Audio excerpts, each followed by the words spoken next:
call it my home. I feel lucky to have this beach right on my doorstep. It's a town full of friends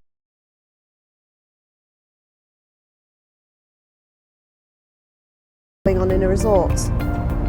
I get defensive when I hear negative comments about my hometown. Of course we have our problems, but show me a place that doesn't, and I'll give you this stick of rock.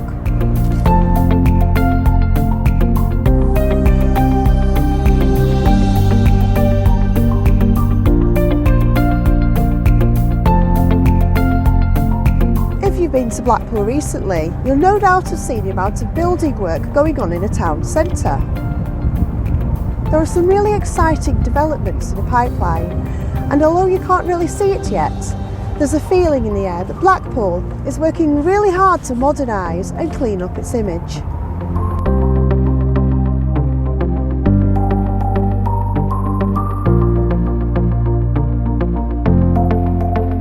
We have a new hotel complex, an IMAX cinema, an exciting new showbiz museum called Showtown, all due to launch in 2024.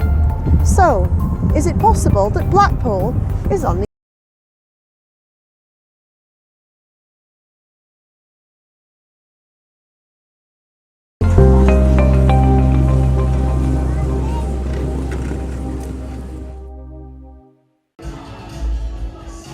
Hi, I am Lee D. Johns from the world famous Viva Blackpool.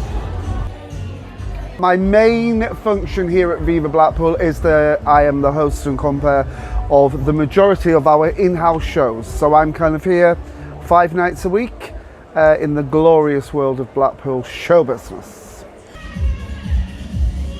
Big advocate for Blackpool. I love Blackpool. It went through a period of being slaughtered by the media for stag and hens. Wasn't having any of that. It's a real for everybody location, and unlike other seaside resorts, it gets genres from every walk of life. I love that, and nobody will ever say a bad word about Blackpool unless they'll have me to deal with.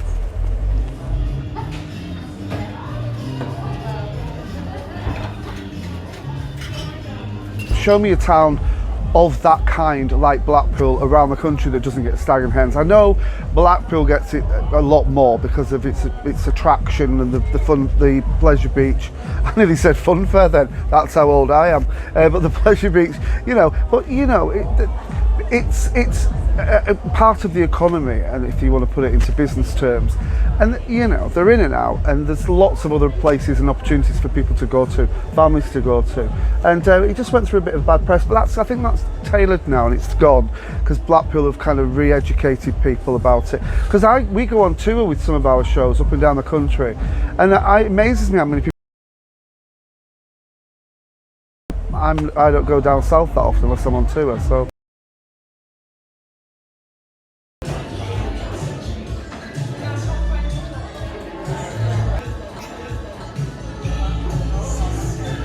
Blackpool's an individual bag, as they say. And you go to other seaside resorts and they're hustle and bustle, but different hustle and bustle. And Blackpool, it's very hard to put a finger on Blackpool. Nowhere else has it, and I can't put my finger on it. Other places haven't got huge pleasure beaches like we have. They haven't got the illuminations like we have, and I don't really think there's towns that have the entertainment that's available in Blackpool still. And we'll always strive for that here at Viva, always, as long as I can possibly do it. I mean, I'm no spring chicken now. I don't know whether you've noticed. I think somebody laughed back there then. I do think we get really bad end of the press. A lot of it is really poor, lazy journalism, obviously, present company accepted, that it's easy to say those things about Blackpool without then focusing on, the amount of attractions that we have. We have the most indoor attractions outside of London. We had estimates vary between 60 and 80,000 people on the promenade for switch on. So there is still a real demand, a real love, a desire to come to Blackpool, and I think that you've kind of seen that change. Other places are allowed to be many things to different people. You have Barcelona and Prague, which is stag do's, but also history. But somehow Blackpool isn't allowed to, or why shouldn't we be? We can be those things. We can be a really successful family resort, and we can also still offer that nightlife that, that is. The Winter Gardens Conference Centre, 1 month we'll have pigeon fanciers here, and then the next month we have, the biggest punk rebellion festival.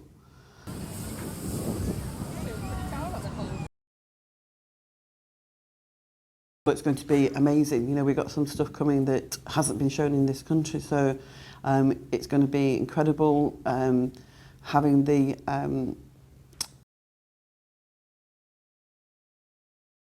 status on the illuminations and light pool is fantastic, and gives that enables that development of it. And I think linking it kind of with tourism, some of the things that we wanted to do was we have all these hundreds of thousands, millions of people on the promenade, is to get them to come into the come in and see the inside of the wonderful Winter Gardens.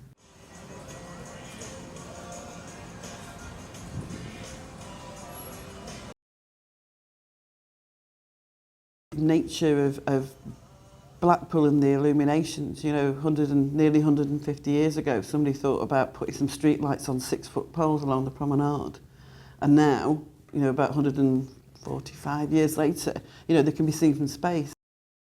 What I've always wanted to do is to make sure that the illuminations aren't just for the holidaymakers. They're not just something to, go on in the background of everybody's holiday snaps. They're actually also a celebration of the people that live in Blackpool as well.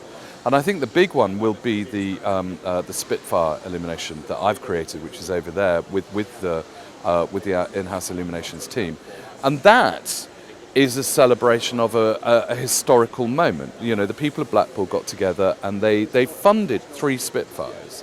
So 3 Spitfires were there to actually ensure that the way that we live was maintained, the way that all that we value was protected. And so we've created this this installation really for the Gin Island, where we have 3 Spitfires ascending to the heavens, which are then illuminated. And then we've got the Chaikamara collaboration behind us now.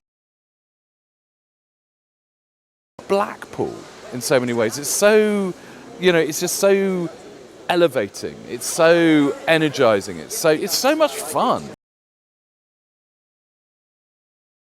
Art from a very serious artist who's talking about her relationship with Blackpool, who's talking about her relationship with cream van sellers. He's no longer with us. So this is a very emotional and very sort of deeply thought through piece of art, and yet it's an illumination, and I love that now. I love the fact that it's not just about kind of the latest cartoon characters. It's not about the sort of the computer games that everybody has at home. Actually, we can reconnect with a tradition that is absolutely at the start of Blackpool, which is about the creation of somewhere where people can have fun, people can relax, people can have leisure, but they can also be informed, they can also be stimulated.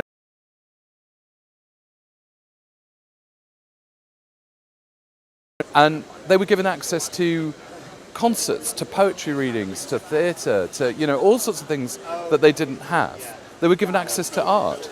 And the 20th century, Blackpool kind of lost its way on that score. But I think now, now in 2023, we're beginning to re-engage with this idea of fun, but with a bit of depth. Fun, but with a bit of thought.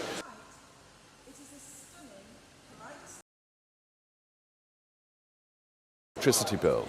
This isn't something, we are not wasting energy here. Everything now is LED produced, everything is digitally produced. We can be treading very, very gently with the illuminations in a way that we simply couldn't 20 years ago, 30 years ago. The technology didn't exist. What I want to do, though, with that technology is to just make sure it also looks great. It looks exciting. And with the neon we call them tunnels of light now. So there is this real feeling of the entire mile being something that somebody has had an eye on. You know, it's not a bit here, a bit there, cartoon character, you know, bit of advertising or whatever. Actually, it's all about that as a big experiential moment. It means that the work that I do for at one point of the year is visible from space, which is true. It means that, you know, there is a little bit of Lawrence Llewellyn-Bone that the whole universe can appreciate. But I mean, Blackpool is a ridiculously special place. I'm not from Blackpool. I never came to Blackpool as a child. You know, I'm here because I love the aesthetic jewel box that is this place. The amount of presentations I've gone into and people are kind of like going, really? Here? Blackpool? You go, well, yeah. You know, look, the ballroom, the tower. You know, I mean, actually, there's so much Art Deco here. There's so much, you know, there's so much modern. There's so, you know, design was always used in Blackpool as another element to add to the kind of the leisure. Blackpool is super special. It does need to be, you know, it does need to be appreciated. What I want to do is also then keep moving that forward. Is also to, you know, make sure that that commitment to doing something different, to design, is something that is constantly reinvented, constantly relevant.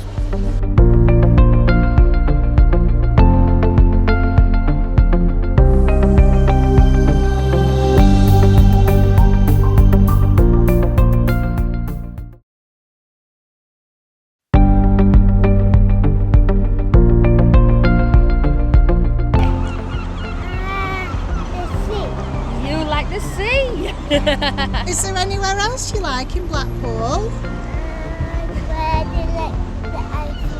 The Eiffel Tower, the Blackpool Tower. The Blackpool Tower. What do you like about Blackpool Tower? Oh, there's plenty of things to do in there, the old history of the ballroom, and yeah, we had a really good time there. We like the central quay around here and all Blackpool, don't we?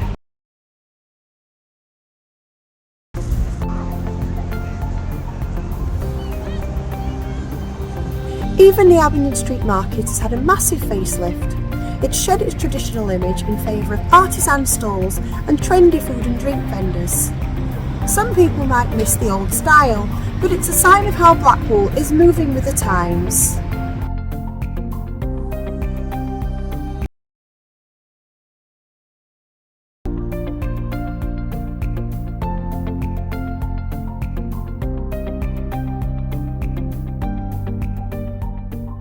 We've got fresh fruit and veg, quite a range of vegan produce. We've got vegan cheeses, some gluten-free products, dried flowers, soaps, bath bombs. We've kind of got a bit of everything really. As somebody who was born and raised in the area and never really felt like there was a communal space to go to, I find myself coming to Abingdon Street Market all the time for food, to meet up with friends.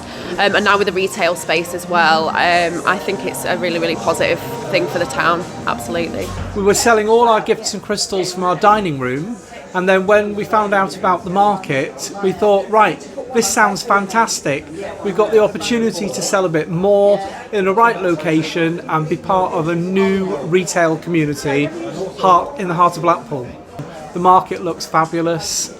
And all the traders that I've met and all the people to do with the market. Going forward, I think it's going to be marvellous, not only for the market, but for Blackpool and the town centre. Yeah, I've got a passion for Blackpool. Love being part of this town centre. Love being part of the regeneration. Really excited about all this. So what are your thoughts on Abingdon Street Market so far? Oh, I love it. I love the vibe of the place. I think Blackpool's needed a marketplace for that's undercover with the drinking and the social vibe of it. I think it's been needed for a very long time. And yes, I love the feel of it down here. It's very arty, it's very modern, very different, and proud to be a part of it. Known as the world capital for ballroom dance, as any Strictly fan will know.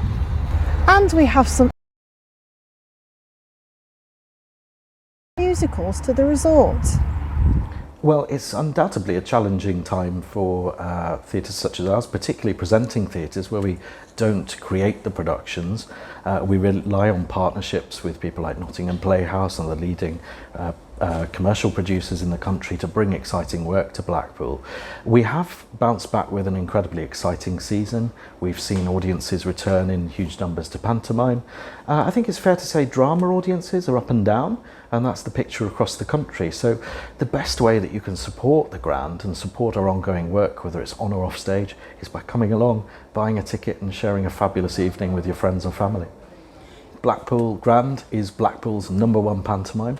We're celebrating our 27th year relationship with our producers Martin Dodd and UK Productions. You know, Steve Royal is a favourite of ours each year, and Tom Lister, another local actor who people will know from Emmerdale and various productions. Excited to be welcoming it. What we expect will be another bumper year. It really is nothing like pantomime here at Blackpool Grand, so make sure you book your tickets soon, otherwise they might be gone. Oh yes, they will. It's a story of magic and love and lamps and genies, silliness and genies and washing. villains. Loads of washing. I think what's really exciting is there's such a vibrant programme and so many different types of productions that you don't need to get on the train and go to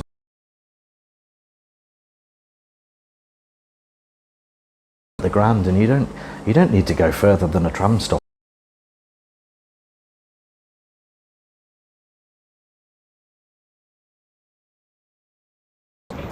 But he lives in Preston, so... Years ago, 40 years ago. So it probably is, but the problem is we've come out of season, haven't we? But it's still lovely, and the people that we've met so far are amazing. I love it. I think we last came probably 10 years ago, didn't we? Yeah, we came 10 years ago. I don't know if we've come at... But there's a few newer bits, aren't there? Worth the trip, I'd say, even though we're only here a few days. Well, we've had a walk all around the amusements and things. We're about to go on the piers. I want to do it all, and then I'm plucking up the courage to go up the tower. Well, there's a whole host of entertainment and fun to be looking at. It really is quite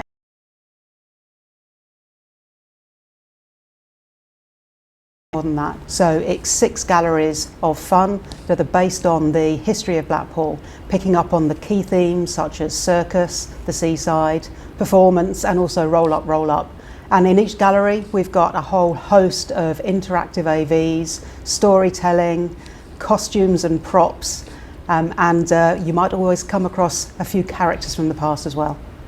Blackpool is the greatest show town on the planet, we think. It's certainly the greatest show town in Britain. And we're really surprised that there hasn't been a museum before, because there are hundreds of years worth of collection items that are currently under wraps. So what we're doing here is telling the stories of people's pasts, people's families, and we're bringing them alive through the objects that we have that relate to the history of circus or illuminations, and the whole host of stage performance and performers from the past.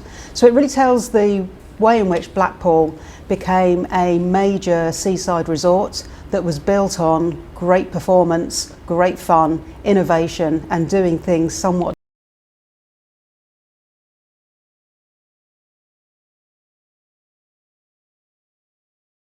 Of course, the demographics of the visitors have 18 million visits a year, which is quite extraordinary. And the makeup of people that come may be slightly different, but not heavily so. I think what's amazing about Blackpool is that since the pandemic, it's really fought back. It's really having another heyday. And that's part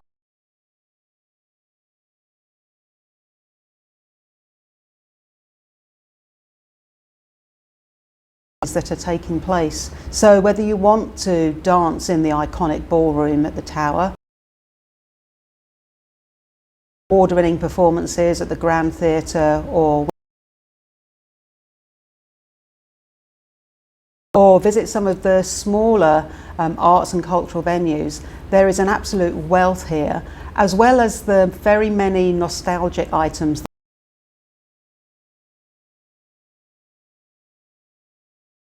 at the moment, and again since the pandemic. People want to ride on the trams that they rode on with their families. They want to have fish and chips by the sea.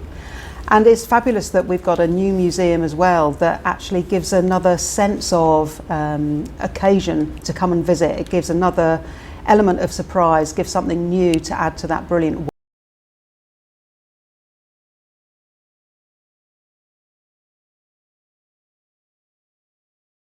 Stanley Park is a great place to come for a quiet stroll, a round of golf. In that we've been through COVID and we've now come out of it, and the park is returning to normal life. We've won a number of awards. We won that we do in the community. We have installed a BMX bike track. We have installed the skateboard park. Mine Simons in 2019. To be a multi-function, multi-wheeled activity centre really. The old skate park was not safe. The council was spending a fortune.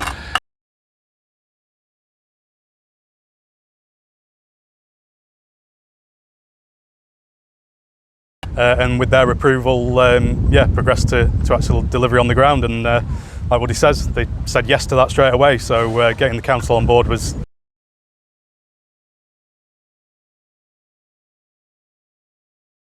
and the input from the mine works that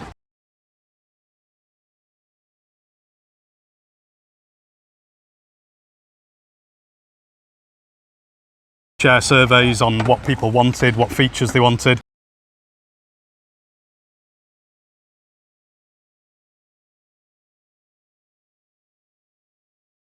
Woody's going to build it just for skateboarders. That was never the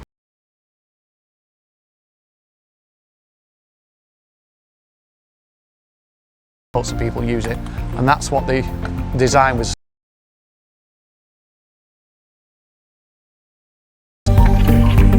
Blackpool will always have a special place on the map and in the hearts of those who've holidayed here. New attractions and developments by future generations. I think there's a real feeling that things are changing for the better. And I think in 1 or 2 years' time, this resort will look quite a bit different to how it looks today. Is Blackpool on the up? I think so.